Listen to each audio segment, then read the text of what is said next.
Zdrav, banda. Demeter bo očitno prvi človek, ki se bo sprehodil po površini Marsa, če ne štejemo literarnih in filmskih junakov in če bo preživel. Ampak mnogi trdijo, da bi se mu lahko že čez nekaj let pridružili tudi drugi predstavniki človeške vrste. Profesorica doktorica Andreja Gomboc, pozdravljeni. Pozdravljeni. Zdaj veliko govorimo o potovanju na Mars. Tam človek še ni bil, ampak zanimivo se mi zdi, da namesto tega, da bi govorili o tem, da bomo najprej poslali nekaj astronautov, govorimo kar o koloniji. Zakaj bi radi preskočili to fazo? Verjetno zato, ker to bolj buri našo domišljijo. Mars je, spomnimo se teh zgodbic o marsovcih, pa znanstveno-fantastičnih zgodb o kolonizaciji Marsa. Mars je nekako vedno veljal za planet, na katerem bi morda lahko obstajalo življenje. Pravzaprav je že pošiljanje človeške posadke do Marsa in potem pristanek na Marsu, vzlet in vrnitev nazaj ali pa gradnja bivališča na Marsu, to vključuje vse zelo veliko tehničnih težav. Najdlje, kamor je doslej uspelo poslati človeško posadko, je do naše Lune, ki je od Zemlje oddaljena približno 380 000 kilometrov. Mars pa je takrat, ko je najbližje Zemlji, od nje oddaljen okrog 80 milijonov kilometrov, kar je približno 200-krat dlje. Ampak že leta 1969 je NASA rekla, da bomo človeka poslali na Mars do leta 1981, pa potem naredili bazo do leta 1988. Tista stvar, ki je najtežja, je pristanek in razdalja, ali kako? Prva težava je finančne narave, se pravi, nekateri ocenjujejo, da je cena takega projekta okrog 500 milijard ameriških dolarjev. Potem je pa tu kupica težav, ki je povezana s tem, da bi pošiljali tja ljudi. To so težave, ki jih recimo robotske sonde misije nimajo. Recimo med potjo do Marsa in potem med bivanjem na Marsu bi recimo astronauti prijeli visoko dozo ionizirajočega sevanja, kar bi bilo zelo škodljivo za njihovo zdravje.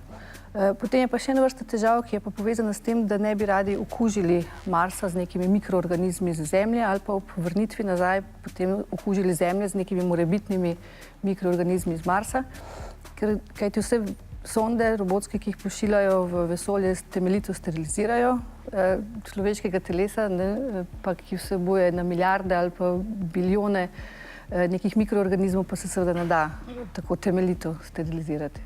Včasih sta se za prevlado v vesolju borila politični vzhod in zahod, danes pa nekako lahko opazujemo, kako NASA govori, da bo poslala in naredila kolonijo na Marsu, pa tudi SpaceX, ki je v lasti človeka vrednega 20 milijard dolarjev. A gre tukaj tudi za nek boj med državnimi institucijami, na drugi strani pa zasebnim kapitalom, za nek boj egov?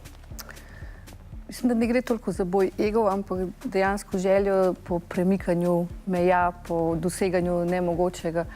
Zdaj so, da eni so bolj drzni v teh napovedih, tako kot Elon Musk, ki ima načrt poslati do Marsa človeško posadko do leta 2024.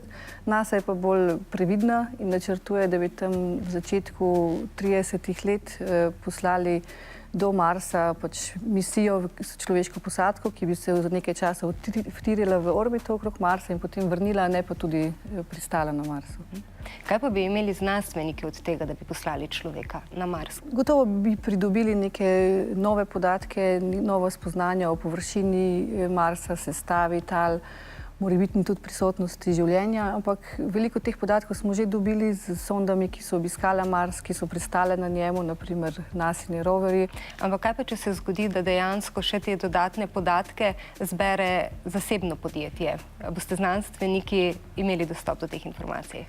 Raziskovanje vesolja postaja zanimivo tudi zaradi izkoriščanja surovin, naprimer rudarjenje asteroidov je taka zelo odprta in zanimiva tema, tako da je zelo odvisno.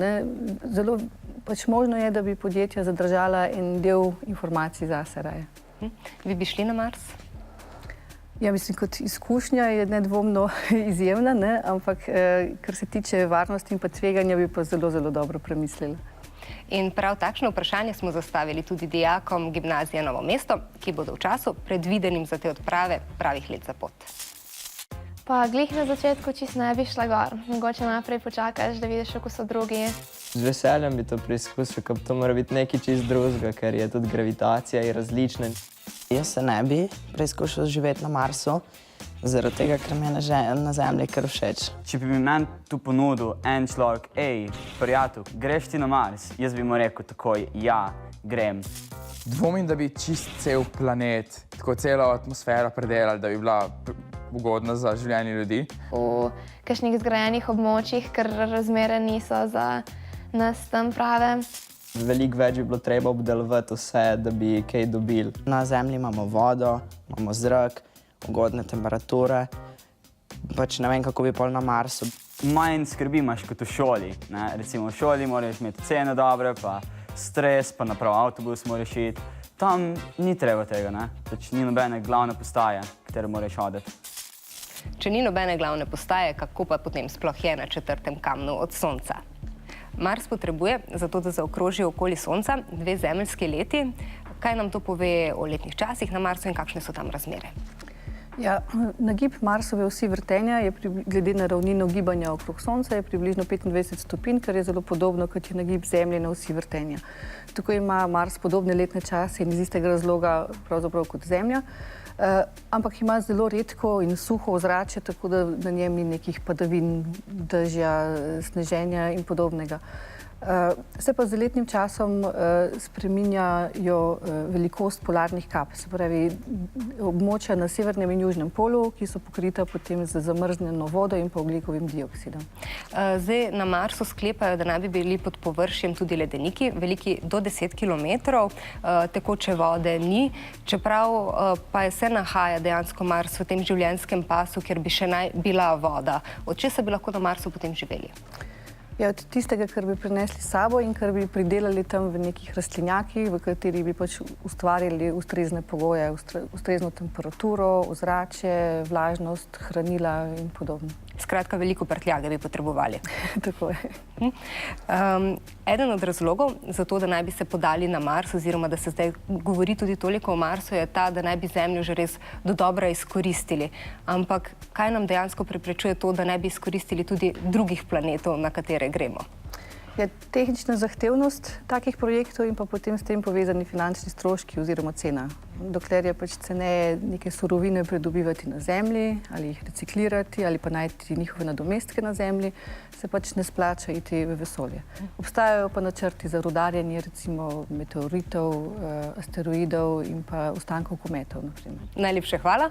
Hvala tudi vam. Če vam je bilo všeč, itak da vam je bilo, potem lajkite, pa šerajte, ker če deliš, dobiš.